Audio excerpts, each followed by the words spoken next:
ہم نے اللہ سے نہیں کہا کہ ہمیں پیدا کرو پھر ہم اللہ کا شکر کیوں ادا کریں.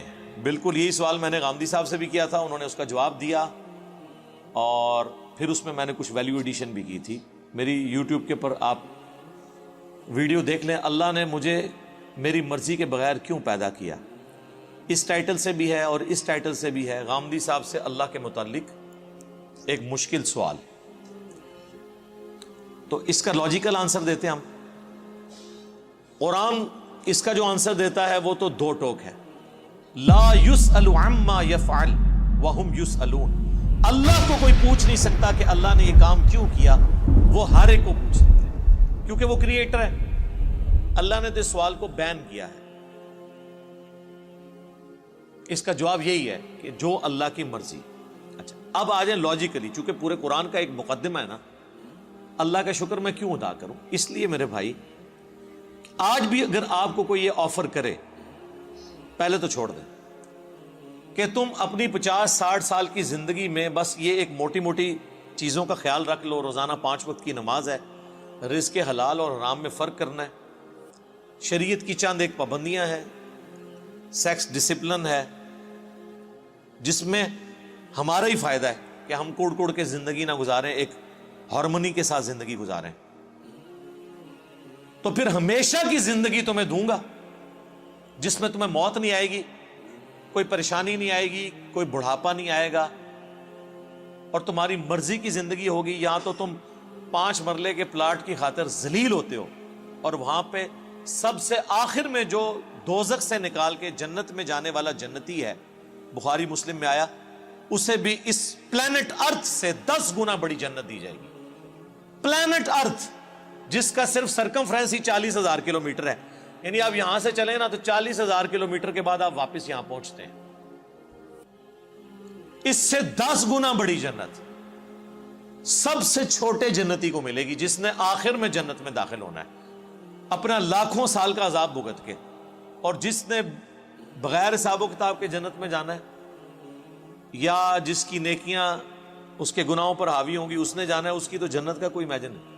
تو میرا خیال ہے دنیا میں کوئی انسان نہیں جو یہ آفر قبول نہ کرے, کیونکہ انسان کی دل میں جو اللہ نے شہوات کی اٹریکشن اور محبت رکھ دی ہے وہ اس کی متقاضی ہے کہ وہ اپنی اس ٹیسٹ کو ختم نہیں کرنا چاہتا.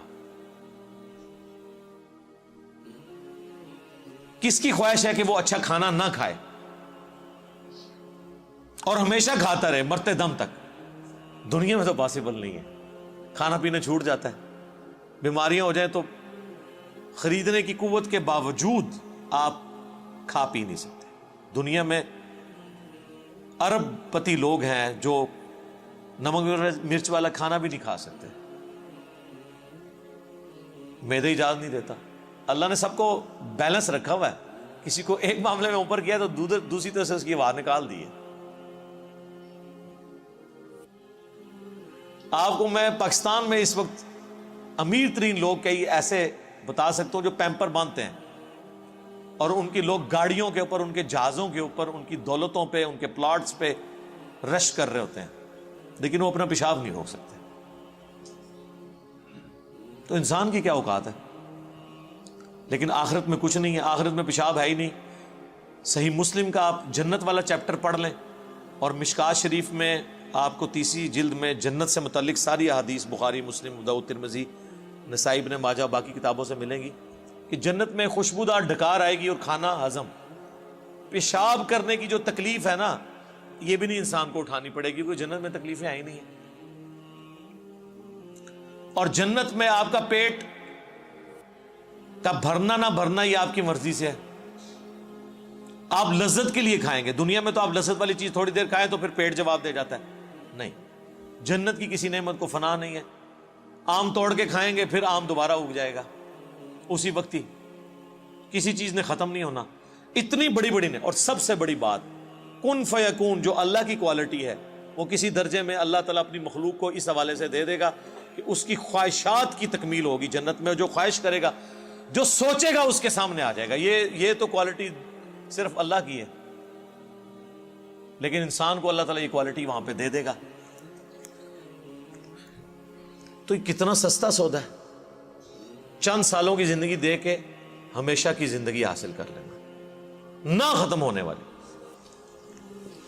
تو اب مجھے بتائیں اس اللہ کا شکر ادا کرنے کا دل نہیں کرتا کہ جو اکیلا تھا, کسی کو نہ بھی پیدا کرتا, اسے کوئی پوچھ نہیں سکتا تھا, اس کا پہلا احسان کہ اس نے پیدا کیا, اس کے بعد ایک آفر رکھی, اتنی زبردست قسم کی آفر. ہونا تو چاہیے تھا 1 ارب سال کی زندگی کے لیے 1 کروڑ سال تو یہاں مشقت کروائی جاتی دنیا میں, لیکن اس نے چند سال کی مشقت مانگی, اور وہ بھی مشقت نہیں ہے, نارمل لائف ہے, بس صرف لائف کا ڈسپلن ہے, اور ہمیشہ کی زندگی دے دی.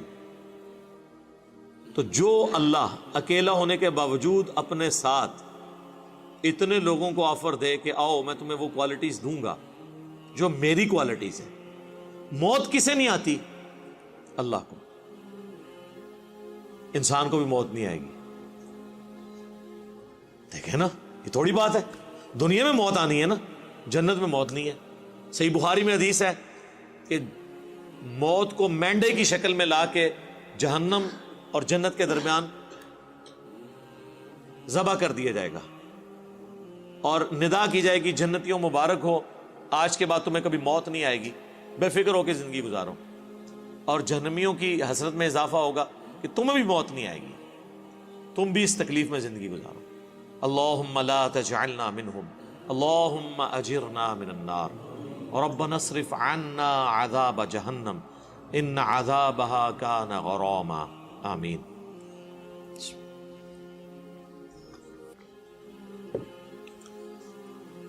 اللہ کی ذات کو جب آپ اس پہلو سے دیکھیں گے تو آپ کے اندر سے, آپ کے ایک ایک ریشے سے اس کے لیے شکر کے جذبات ابھریں گے. ہم تو اپنے ساتھ اپنی اس دولت میں جو اللہ نے ہمیں دیا کسی کو شریک کرنے کے لیے تیار نہیں ہے, اور اللہ تعالی اپنی خدائی صفات کے اندر آپ کو آپشن دے رہا ہے کہ آپ کو بھی موت نہیں آئے گی, آپ کو بھی ہر وہ چیز ملے گی جس کی آپ خواہش کریں گے, جو آپ خواہش کریں گے وہ آپ کو ملے گا. اور اللہ تعالیٰ کسی نعمت سے لطف اندوز خود کوئی نہیں ہو رہا. اللہ کھاتا ہے کیا؟ اللہ کی کوئی بیوی ہے؟ اللہ کے کوئی بچے ہیں؟ یہ وہ ساری چیزیں جو ہمارے لیے اٹریکشن کا باعث ہیں, اللہ کے لیے ان میں سے کوئی بھی چیز اٹریکشن کا باعث نہیں ہے سوائے ایک چیز کے, اور وہ چیز یہ ہے, حالانکہ اس معاملے میں بھی وہ غنی ہے, لیکن یہ اس کی خواہش ہے کہ بندے, انسان, مخلوقات, جن, فرشتے اس کا شکر کریں, اس کی عبادت کریں, ٹوٹل اوبیڈینس کریں. وما خلقت الجن والانس الا لیعبدون. ہم نے جن اور انسانوں کو فقط اس لیے پیدا کیا کہ وہ ہماری عبادت کریں, ہمیں مانے نہیں, صرف عبادت کریں, اور عبادت کہتے ہیں ٹوٹل اوبیڈینس. تو اس لیے شکر ادا کریں جی.